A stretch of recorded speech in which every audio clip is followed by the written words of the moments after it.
Okay, we're here live at the Leopard Sands Hotel in Cougar National Park.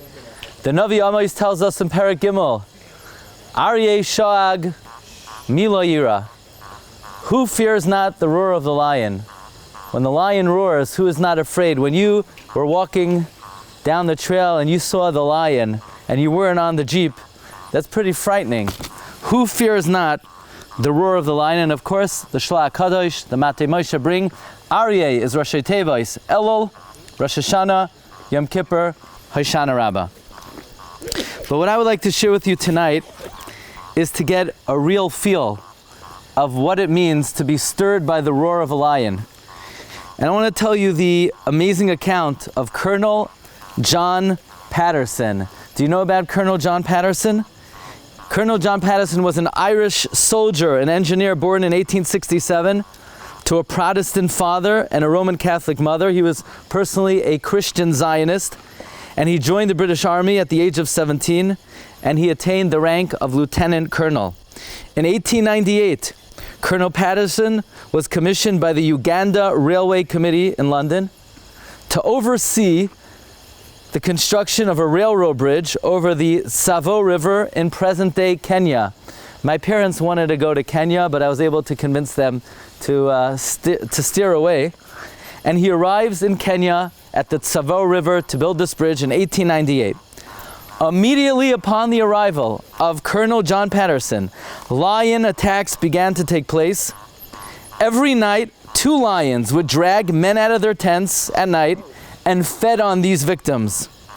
The man-eating lion behavior was considered very unusual. Usually lions do not eat human beings for dinner. It's not a typical thing for a lion to chew on a human chop or a human steak. Lions have not developed a taste for human beings. These lions cultivated a taste and an appetite to eat human beings. And different theories were advanced. How did these 2 lions develop such an appetite to eat human beings? Some say it was the poor burial practices in Kenya. Some say not enough animals to eat because of disease in East Africa. Some say there was a slave route and all the slaves would die on that route, and the animals, the lions, had easy access to these dead slaves. In any event, these 2 lions, who became known as the man-eating lions of Tsavo, in the course of a short amount of time, consumed 140 human beings. 2 lions ate 140 people, and despite building thorn walls around the camps and bonfires and electrical wire, nothing stopped these 2 lions from nightly dragging people out of their tents and eating them whole. And actually, these 2 lions caused the building of the bridge to stop because Colonel John Patterson could not find any workers who were willing to work in this area. So he was an exceptionally brave man. He was an experienced tiger hunter from his days working in India.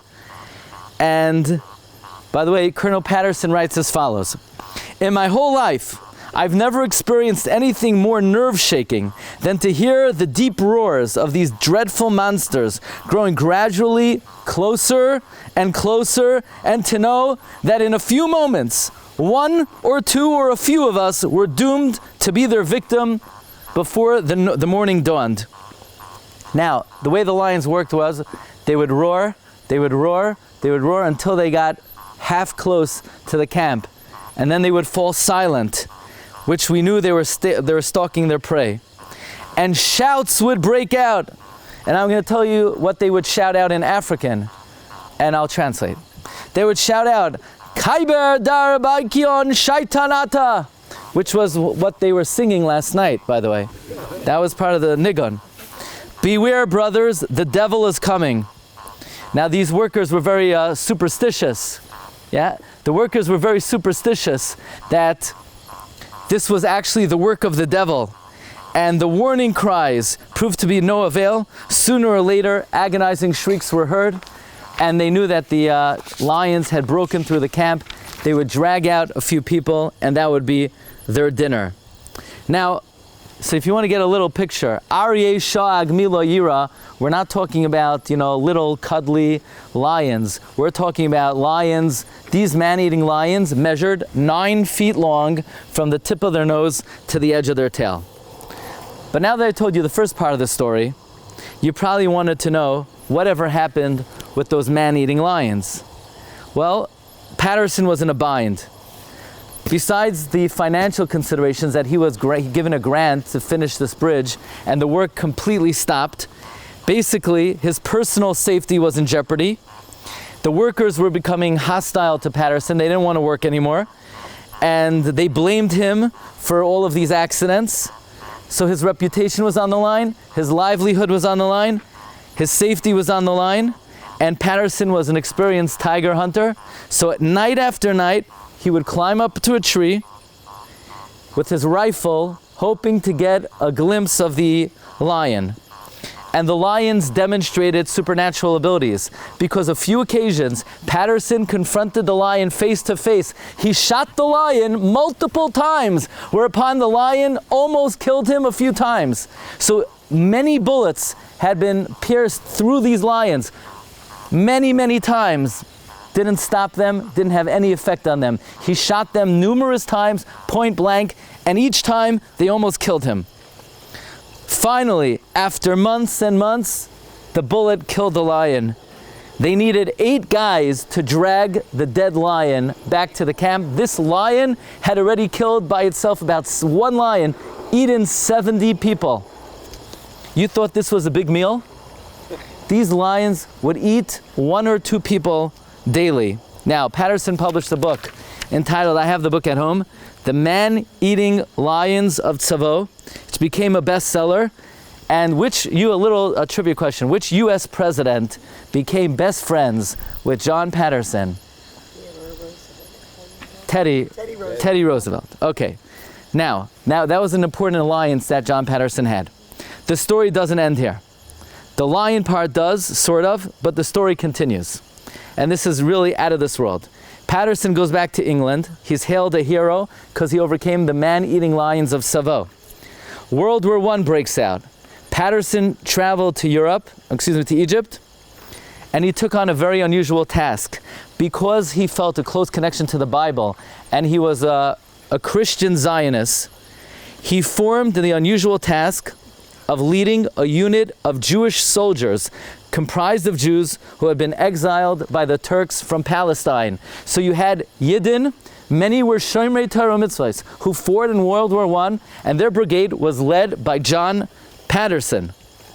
Patterson called the unit, do you know the name of the unit? There's a famous unit, the Zion Mule Corps. His job was to provide supplies to soldiers in the trenches in Gallipoli. Now, the British government was the most anti-Semitic government maybe in history. The Brits during World War I. And Patterson convinced the British government to provide his Jewish and religious soldiers with matzah for Pesach. And Patterson learned to speak in Lashon HaKodesh and in Yiddish to be able to communicate with his Jewish soldiers. 1916, Patterson formed an alliance with Vladimir Jabotinsky in order to create a Jewish legion in the British Army to fight to liberate Palestine from the Ottoman Empire. And Patterson believed that it is his mission in this world to create a Jewish homeland.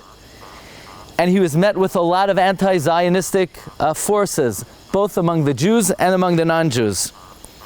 It's very interesting. The war minister, Lord Derby, succumbed to pressure, and he attempted to prevent the Jewish legion from serving in Palestine.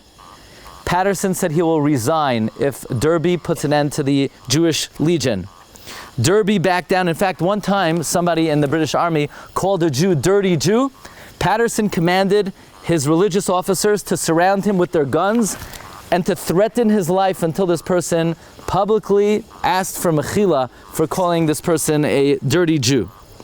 Patterson commissioned Rabbi Avram Yitzchak HaKohen Cook to come down to the camp and to inspire his Jewish troops to give a shmooze. Now, he would clash repeatedly with anti-Semitic British officers, and the Jewish Legion fought very well. Palestine was liberated from the Turks. Patterson was the only British officer in World War I not to be promoted for his work because of the anti-Semitic attitude of the British government. After World War I, Patterson dedicated himself to try to build up the Jewish state. And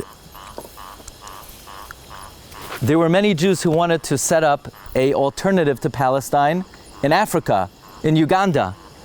So Patterson made sure to give them a copy of his best-selling book, The Man-Eating Lions of Tsavo. The reason why Uganda was not ultimately selected as a Jewish homeland was because they were afraid to be eaten by the man-eating lions of Tsavo. So actually this story is responsible for the establishment of the State of Israel, but we're just starting. Okay. World War II breaks out. Patterson's an old man. He again tries to create the Jewish Legion. He approves the Jewish Infantry Brigade. And after fighting the Germans, they smuggled many Holocaust survivors into Palestine. Now Patterson wants to entreat Harry Truman to agree to establish a Jewish homeland. He has no connection to Truman, but he used to be best friends with Roosevelt. Through his friendship with Roosevelt, he was able to make a deal and become connected to Truman, and ultimately he was able to compel Truman to accept the Jewish homeland. Tragically, John Patterson passed away 1 month before the State of Israel was created in 1948. Without him, the War of Independence cannot have been won, because many of the soldiers in 1948 were trained by veterans of his Jewish brigade, whether in World War I or in World War II. So he is credited with a very large portion of helping establish the State of Israel. Now, most people have never heard of Colonel John Patterson. The lion, the man-eating lions of Tsavo, you could go to Chicago today, and at the Field Museum, they're mounted there, and they're on display in the Field Museum in Chicago. But his legacy lived on in a way that's really unbelievable. John Patterson's biggest admirer was a professor at Cornell University, the author of the official biography of the Abarbanel, professor of history, Ben Zion Netanyahu, was his biggest admirer. Netanyahu loved Patterson so much, the father, of course, of Bibi, that he named his son, Yoni Netanyahu, is named after Colonel John Patterson. So this is the account of John Patterson. So when we say, Aryeh Sha'ag Milo Yira, and you hear the sound of the lion, who's not afraid, these are the type of lions you need to be thinking about. So the question is, are you afraid of Elul? Like they would be man-eating lions? Are you afraid of Rosh Hashanah? Because those men, when they would hear the roar of the lion, they couldn't sleep at night. Are you able to sleep in Elul? Do you fall asleep at night? Maybe you don't sleep any nights, but a Rosh Hashanah, could you fall asleep on a Yom Kippur? Could you fall asleep on a Hoshana Rabbah? What do you mean, Aryeh Sha'ag Milo Yira? It's a rhetorical question, but may we dare say, we're not afraid. Who's not afraid of the lion? We're not afraid. Did you ever go to a zoo and you see a lion behind the bars? If the lion roars, are you afraid? You're not afraid. Why not? If the man-eating lions of Tsavo had scaled this wall, would you be afraid? I wouldn't, because some of you look a little bit more tasty than I do. But most of you may be very afraid. What's the difference between a lion in the zoo and a lion in the wild? See, the difference is a lion in the zoo is behind bars. There's a havdalah between you and the lion. And when there's a havdalah, there could be something awesome there, but you're not afraid of it. But when you see a lion in the wild, there's nothing stopping it. There's nothing blocking it. It instills fear. The answer why we're not afraid of an Elul, of a Rosh Hashanah, of Yom Kippur, of what we call Midas Hadin, is because we have successfully erected a mechitza, shel barzel, between us and HaKadosh Baruch Hu. What's the mechitza? The mechitza is v'choytei echad ya'abed toiv harbe. Even one misdeed is the bar of iron. And it separates between our heart and recognizing HaKadosh Baruch Hu. So when we go out into the wild and we see the animals in their raw habitat, we have to think, why doesn't things in the spiritual world affect us in the same way? And it requires introspection. We have to think about, perhaps there are mechitzos that we've erected. Even one word, even one thought, even one deed, it has an effect on a person. But of course, when a person does tshuva, he removes all the mechitzos, and then he sees the Ribbon Shalom, b'chvoidoi v'atzmai, and you realize all of these concepts, then we revert back to halakim asas ha'adam yashar, where we're able to perceive the Aryeh Sha'ag Mila Yira. So remember the lion, the man-eating lions of Tsavo. Remember Colonel John Patterson. If not for him, we probably wouldn't be getting on open jeeps in Kruger National Park. And luckily, when you were walking today and there was a lion next to you, it wasn't one of those man-eating lions. But for now, Be'ezus Hashem, Hashem should watch over us and protect us from kol chayos hamisragshos baderach, and we should all be zocheh lanuach b'shalom uv'shalva. Thank you very much.